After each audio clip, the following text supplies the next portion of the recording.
नहार लाया जूही को अपने साथ घर वापस। तभी रूही और जूही ने मिलकर रूहान को ढूंढकर अग्नि को भेजा।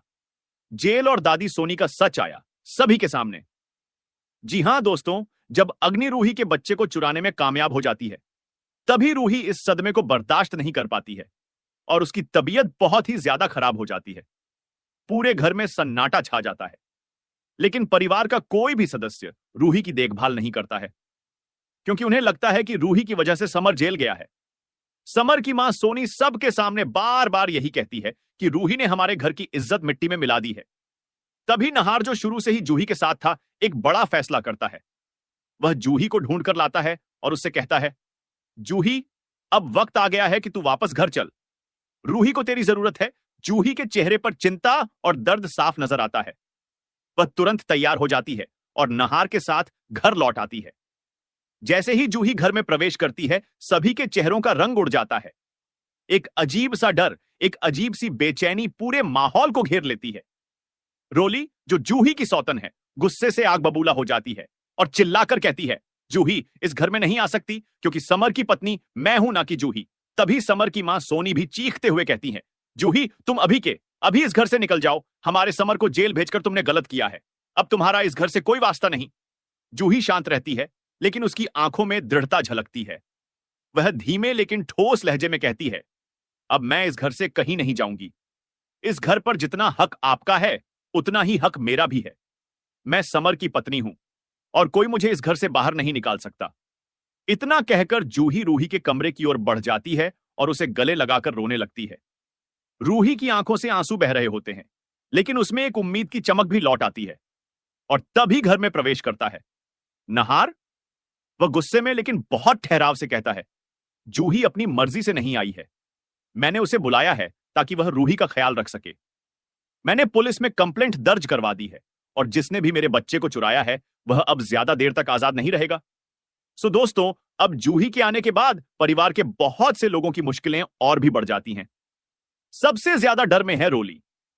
उसे लगता है कि अगर जूही फिर से इस घर में बस गई तो कहीं वह खुद इस घर से बेघर ना हो जाए। वह समर के नाम पर अपने सारे हक जमाने की कोशिश करती है, लेकिन अब जूही चुप बैठने वाली नहीं है। वहीं दूसरी ओर दादी और सोनी के चेहरों पर चिंता की लकीरें और गहरी हो गई हैं, क्योंकि उन्हें पता है कि अगर रूही और जूही मिल गई तो उनके सारे राज दुनिया के सामने आ जाएंगे। दरअसल दादी और सोनी को अच्छे से मालूम है कि जिस अग्नि ने रूही का बच्चा चुराया है, वह उन्हीं की मिलीभगत से ऐसा कर पाई है। अब वह चाहकर भी इस राज को छुपा नहीं सकती, लेकिन फिर भी दोनों मिलकर एक नई चाल चलने की योजना बनाती है। उनका इरादा है कि किसी भी तरह से रूही और जूही को फिर से इस घर से बाहर निकाल दिया जाए, चाहे इसके लिए उन्हें झूठे आरोप लगाने पड़े या घर के सदस्यों को भड़काना पड़े। इधर जूही के आने के बाद रूही की तबीयत में भी धीरे धीरे सुधार होने लगता है। जूही उसका पूरा ध्यान रखती है, दवाइयां खाना और भावनात्मक सहारा। दोनों बहनों के बीच एक बार फिर से वही पुराना अटूट रिश्ता नजर आता है। एक रात रूही जूही का हाथ पकड़कर कहती है, अब बहुत हुआ जूही, मेरा बच्चा मुझे वापस चाहिए।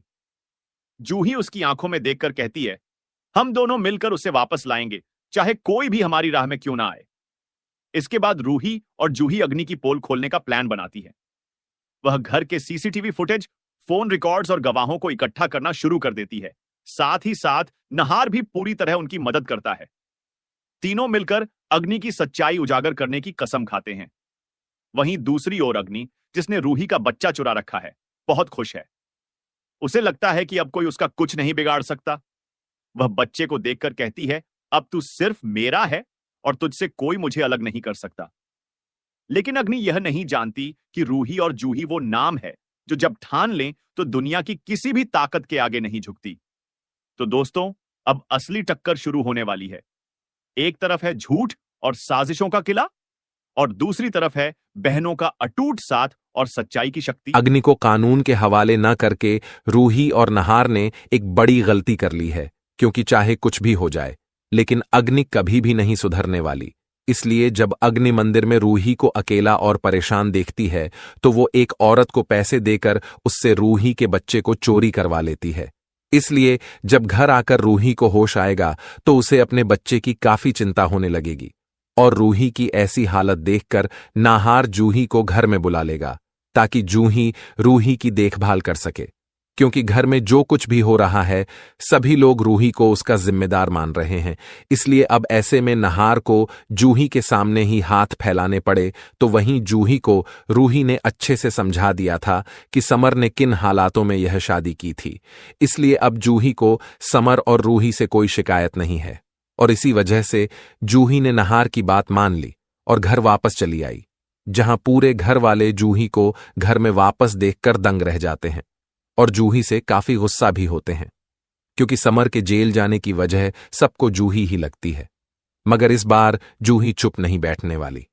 सोनी के साथ वो अब दादी को भी दादी की ही भाषा में जवाब देगी, क्योंकि जूही यह बात अच्छे से जानती है कि अगर यह लोग चाहते तो रोली और समर की शादी रोक सकते थे।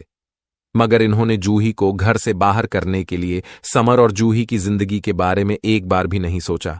इसीलिए जूही अब दादी सोनी और मधुबाला से चुन चुन कर हिसाब लेगी। अब दादी की सच्चाई सभी परिवार वालों के सामने आ ही जाएगी, क्योंकि जूही और रूही अब हो चुकी हैं एक। क्योंकि रूही जब बहुत बड़े सदमे में चली जाती है और वह बेड पर बेहोश पड़ी होती है, तभी नाहर पूनम से कहता है रूही का ख्याल करने के लिए, लेकिन पूनम नाहर से साफ मना कर देती है रूही का ख्याल रखने के लिए। इसीलिए नाहर यह कहता है कि अब एक ही शख्स है जो रूही का ख्याल कर सकता है और वह है जूही।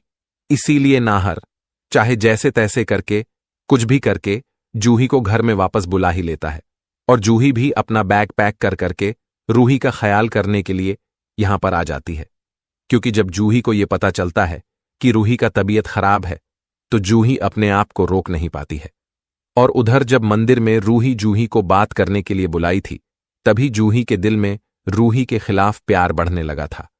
वहीं जब घर में आकर के जूही रूही का अच्छे से ख्याल करेगी और रूही बिल्कुल सही तरीके से ठीक हो जाएगी, तो उसके बाद दादी का पूरे परिवार वालों के सामने पोल खुलने लगेगा और उधर रूही और जूही दोनों लोग मिलकर के समर को भी जेल से रिहा करा देंगी और एक बार फिर से समर जूही को गले लगा लेगा और अपने पत्नी के रूप में स्वीकार कर लेगा।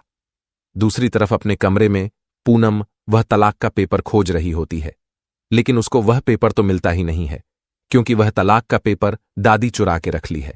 और पूनम को ऐसा लगता है कि वह पेपर रूही ने चुराई है, क्योंकि रूही का झुमका उसके रूम में गिरा गया था। इसीलिए पूनम का शक रूही की तरफ जाता है। रोली और मधुबाला चाहे कितनी भी कोशिशें कर लें, मगर अब उनकी उल्टी गिनती शुरू हो चुकी है, क्योंकि रूही का साथ देने के लिए घर में जूही की वापसी हो गई है, जिससे अब मधुबाला और रोली को सलाखों के पीछे जाने से कोई नहीं बचा सकता।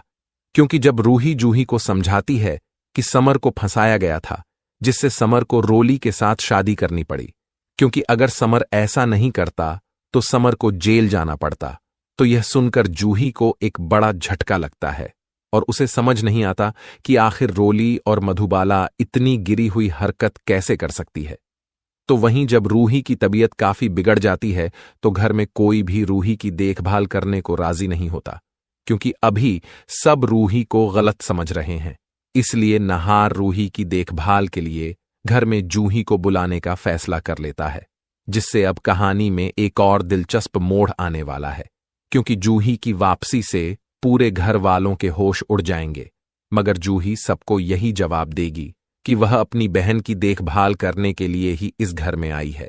लेकिन अब जूही रूही के साथ मिलकर रोली के खिलाफ सबूत जुटाने की कोशिश करने वाली है, ताकि समर बेगुनाह साबित हो सके और अदालत में भी यह साबित हो जाए कि रोली ने समर पर झूठा इल्जाम लगाकर उसे इस शादी के लिए मजबूर किया था।